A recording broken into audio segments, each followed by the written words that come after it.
You're locked in to Fran Harris's Women's Basketball TV with WNBA champion, NCAA champion, sports announcer, and entrepreneur, Fran Harris. So buckle up, Buttercup.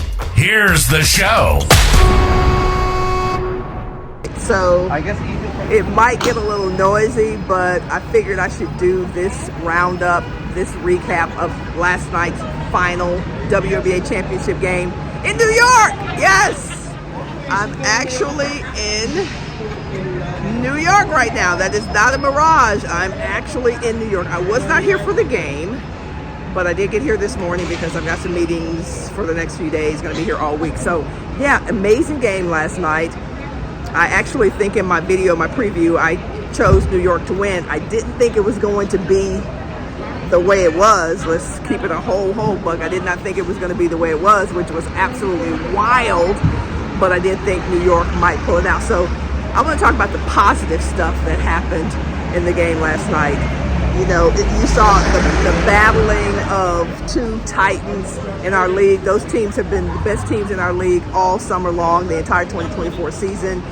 And to see them duke it out and battle it out was really cool.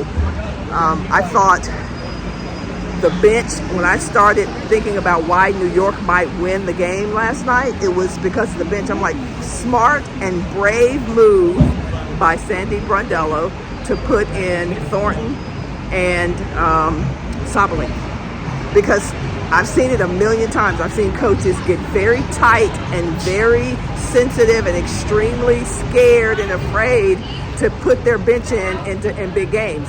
And when she did that, I knew it was going to open up something incredible for New York.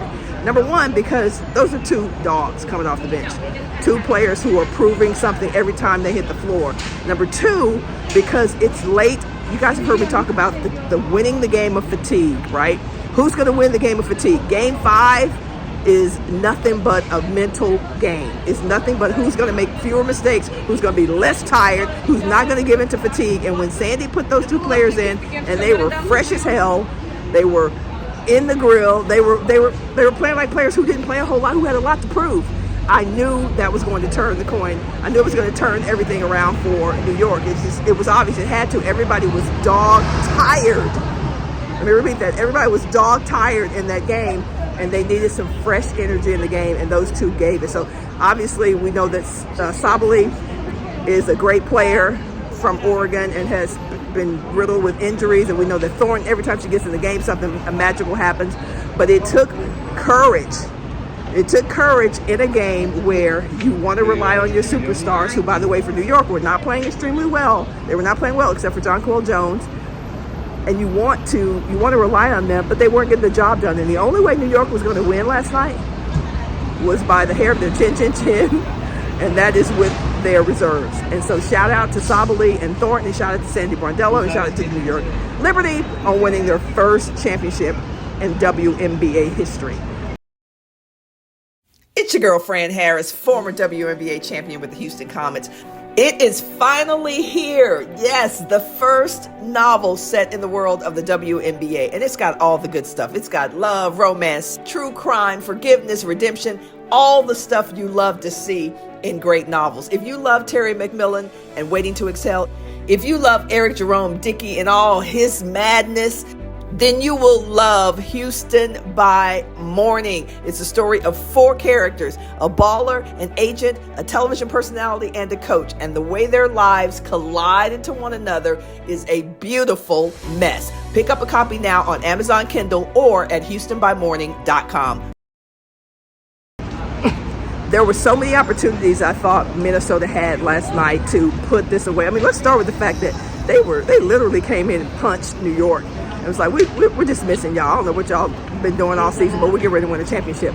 And then Minnesota, for me, just watching body language and watching how they were comporting themselves in the game, then Minnesota, for me, kind of took the moment for granted and left the door cracked open, and that allowed New York to come in and do what they did.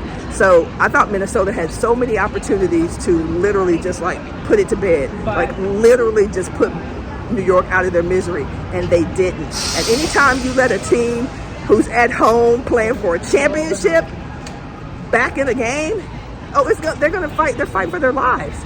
New York started fighting for their lives, and as a result, they got more opportunities to win that game. Now, let's talk about what's negative about last night.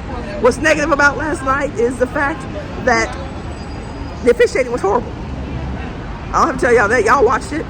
It was horrible. Absolutely terrible. But the officiating has been terrible for a while. And so what were we thinking? It was going to be better because it was a championship game? No, it was the same, despite being a championship game. And I can go through play after play after play, but y'all are probably tired of hearing about people talk about the travel and the non-foul and then the non-call on the foul. And y'all are tired of hearing that. The reality is, if you want to win a championship, and this is not shade to anybody, this is just a baller to baller, fan to fan. If you want to win a championship, you have to make sure you play your game in a way and approach your game in a way that it doesn't matter what the officials do. I know that's painful for some of y'all to hear, but despite how terrible the officiating was, Minnesota had at least a dozen opportunities to win the game despite the officiating. Despite. And they didn't. That doesn't relieve the officials of doing a great job. That's not the point. But everybody who's ever won a championship understands that you don't win a championship unless you know how to play against 7 people, 8 people, the 5 on the floor and the 3 in the stripes. That's just the reality. So great season for the Minnesota Lynx. Great season for them. Hate that it ended the way it ended, but that is unfortunately part of the game. So what was the most infuriating part of last night's championship game for you? For me, it was the traveling, the 4 steps that Stewie took before she shot and got not fouled. Got not fouled, yes. That was the most infuriating part of last night. But what about you? We'll see you in the next one. I gotta go. I'm going to a comedy show tonight, and then I'm going to eat. Yeah, I'm in New York.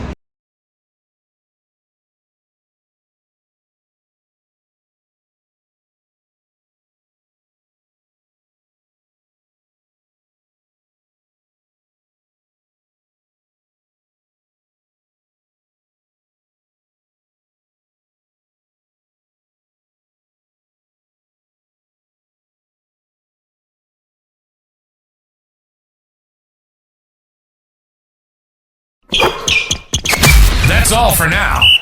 Before you bounce, make sure you like, comment, subscribe, and check out the merch.